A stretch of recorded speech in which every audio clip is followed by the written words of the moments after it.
Lanjut.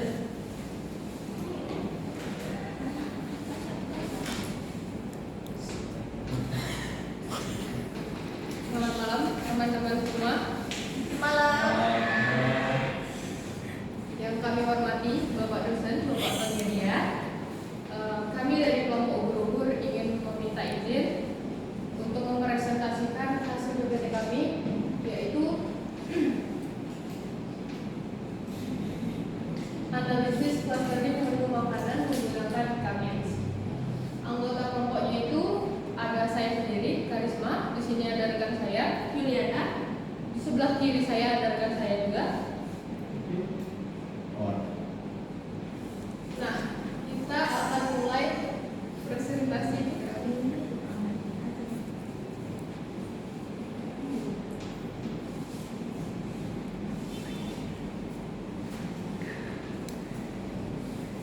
Nah, di sini ada tabel data makanan. Tabel ini kita gunain dalam proses KMS clustering, di mana menu makanan dinilai berdasarkan rating dua aplikasi X dan Y. Pada iterasi pertama, ayam bakar dipilih sebagai pusat klaster pertama dan sebelah sebagai pusat klaster kedua. Kolom C1 dan C2 nya itu menunjukkan jarak setiap menu dari dua pusat klaster tersebut, yang mana digunain buat menentukan menu mana yang lebih dekat ke masing-masing klaster.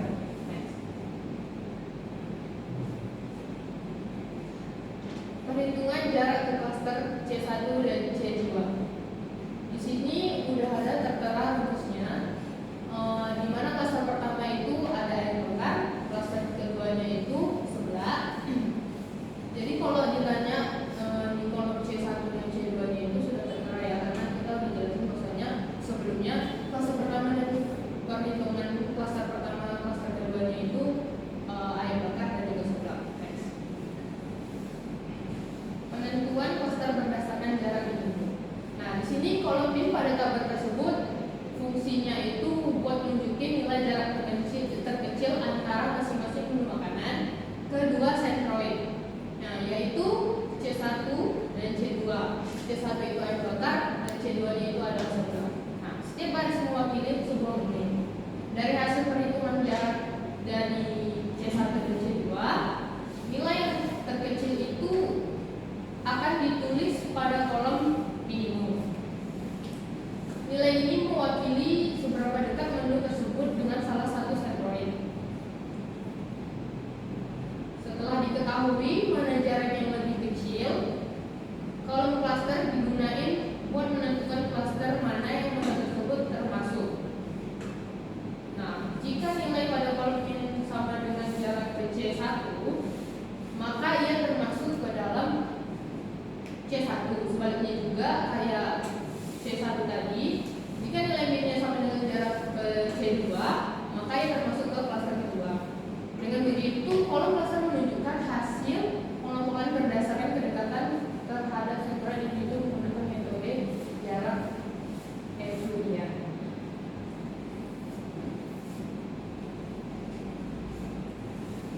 Hasil pengelompokan dan perhitungan sentroid baru. Di sini ada tertera menu aplikasi X dan aplikasi Y, klaster pertama dan klaster kedua.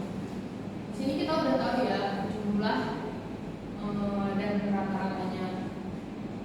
Rata-rata itu diperoleh dari hasil perjumlahan antara ayam bakar, soto dan gado-gado. Itu ada di 7,5, di aplikasi Y 5, di aplikasi Y jumlahnya itu 15,3.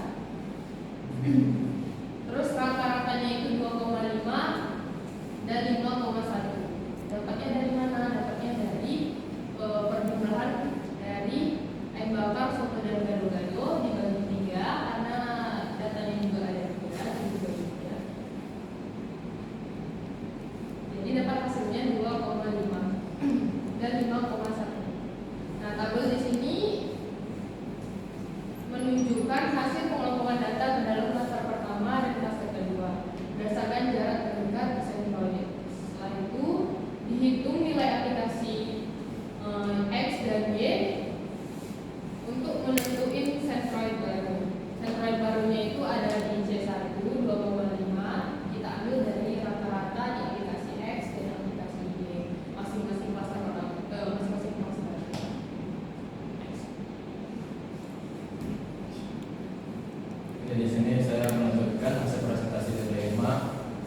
hasil pengembangan iterasi ke-1 sudah dijelaskan di slide sebelumnya. Di air bakar ada di C1, soto di C1, seblak di C2, dimsum itu di C2, bobium C2, gado-gado di C1, gudeg di C2. Di sini kita akan pengelompokannya dari dasar penghitung sentra baru di iterasi selanjutnya. Di sini tabel iterasi 2 menggunakan sentra baru. C1-nya 2,5, di Y-nya itu di 5,1. Dan di C2 5,63, 3,38. Untuk menghitung kembali jarak setiap data, hasilnya akan menentukan pembagian klaster penghitungan. Oke, C cara perhitungan dengan jarak klaster C1 dan C2. Saya ambil contoh 1 dari ayam bakar. Rumusnya seperti akar bak kurung dikurang dari selisih dari 2 kurang 2,5 bak kurung pangkat 2 ditambah bak kurung 5 dikurang 5,1 akar kuadrat 2 ditutup kurung sama dengan dapat hasil akar bak kurung 0,25 ditambah 0,001 bak tutup kurung sama dengan dapat hasilnya 0,26 sama dengan 0,51.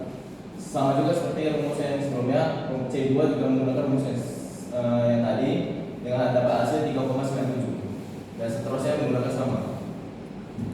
Di penentuan klaster berdasarkan cara minimum, kita fokus pada 2 tabel ini, di mana paling kecil. Di sini 0,51 lebih kecil, maka dia masuk di kolom min 0,51. Jadi klasternya C1. Nah, di sini juga soto sama 0,64 lebih kecil daripada C2-nya 4,20, maka dia dapat di klaster C1. Oke, selanjutnya sama juga semua melihat dari minimumnya. Oke, selanjutnya.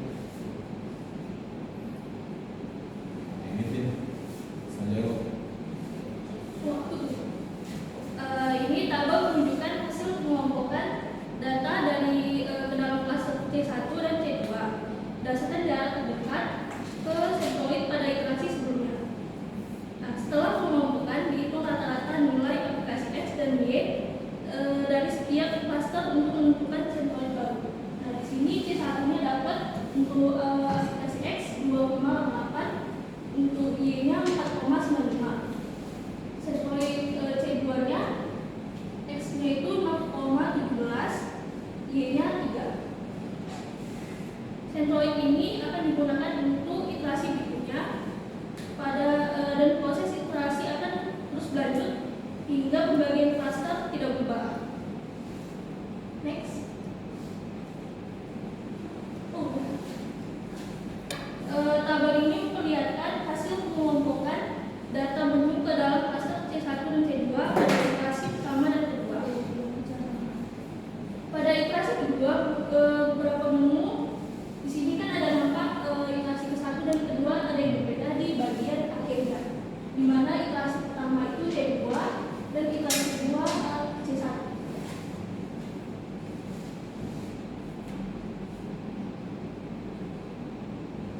Tabel data iterasi ketiga menggunakan sentroid baru C1 2,88 dan X-nya 4,92. Untuk C2-nya 6,17 dan Y-nya 3. Untuk menghitung kembali dari setiap data, hasilnya menunjukkan bahwa seluruh data masuk ke dalam klaster 3, menandakan proses clustering tidak berubah. Terima kasih Kak Yuri. Yang pertama rumus C1-nya ayam bakar I2 kurang 20 dikali 8 pangkat 2 plus kurang 0,5 0,77 tambah 7,0 dan hasilnya didapatkan adalah 0,88 dan rumus C2 nya sama dengan rumus C1.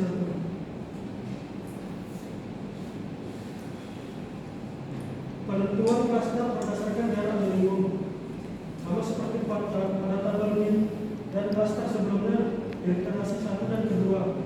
Kolom min di iterasi ketiga menunjukkan nilai jarak terdekat antara masing-masing data dengan sentuhan 1 dan 2. Berdasarkan nilai minimum tersebut, setiap node diklasifikasikan ke dalam klaster yang memiliki jarak paling kecil. Jika jarak ke C1-nya lebih kecil, maka data masuk klaster yang pertama C1-nya, dan jika lebih kecil ke C2, maka data masuk ke klaster C2-nya. Hasil pada iterasi ketiga menunjukkan pembagian klaster yang sudah stabil karena tidak ada perubahan lagi dari iterasi sebelumnya. Nah, hasil pengelompokan dan perhitungan sentimen baru. Di sini tabel menunjukkan hasil pengelompokan air data C1 dan C2. Di sini rata-ratanya C1 2,8 dibagi 4,95 dan C2-nya rata-ratanya 6,17 titik koma 3. Karena tidak ada perubahan pembagian klaster dibandingkan iterasi sebelumnya, maka proses iterasi dihentikan. Ini menandakan bahwa algoritma konvergen dan hasil pengelompokan mulai merupakan hasil akhir dari proses clustering. Ini hasil pengelompokan iterasi ke pertama dan kedua dan ketiga. Tabel ini menunjukkan perbandingan hasil pengelompokan data menu ke dalam klaster pertama dan klaster kedua. Pada setiap iterasi terlihat bahwa dari iterasi pertama ke iterasi kedua terdapat perubahan klaster pada beberapa menu seperti kadar yang berbeda dari C2 ke C1. Namun antara iterasi kedua dan ketiga tidak ada lagi perubahan pembagian klaster pada seluruh data. Hal ini menunjukkan bahwa klaster yang paling sesuai berdasarkan jarak ke asteroid tidak diperlukan iterasi tambahan karena hasil sudah optimal. Nah, di sini kesimpulannya interpretasi untuk investor. C1-nya ada ayam bakar, ada soto, gado-gado, gudeg merupakan makanan tradisional khas Indonesia, lebih umum dan familiar di berbagai kalangan. Dan C2-nya ada sebelah dimsum goyo merupakan makanan modern yang populer di kalangan anak muda. Dan yang kedua, edukasi bisnis. C1-nya cocok untuk pasar lokal yang luas dan loyal. Ini akan cocok untuk strategi ekspansi berbasis nilai budaya dan kuliner tradisional. Dan C2-nya lebih cocok untuk kalangan anak muda, dan ini ideal untuk inovasi produk kekinian dan promosi digital. Dan yang ketiga ada peluang inovasi. Kombinasi kedua klaster dapat dijadikan dasar inovasi menu perpaduan tradisional dan modern yang bisa menjadi strategi yang menarik bagi pasar yang lebih luas. Segmentasi ini juga bisa menjadi dasar pengembangan update khusus tradisional untuk C1 dan modern untuk C2. Terima kasih. Teman-teman, setelah melihat dan menyimak dari presentasi kami, yaitu kelompok ubur-ubur, marilah sama-sama kita menonton atau menyaksikan video analisis data menggunakan aplikasi WebK dengan algoritma kami.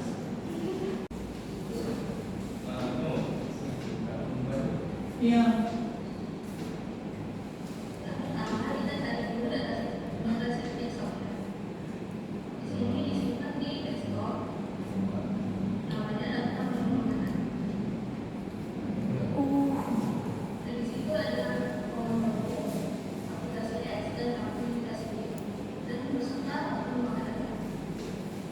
Lalu di titik file disimpan di rumah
Tapi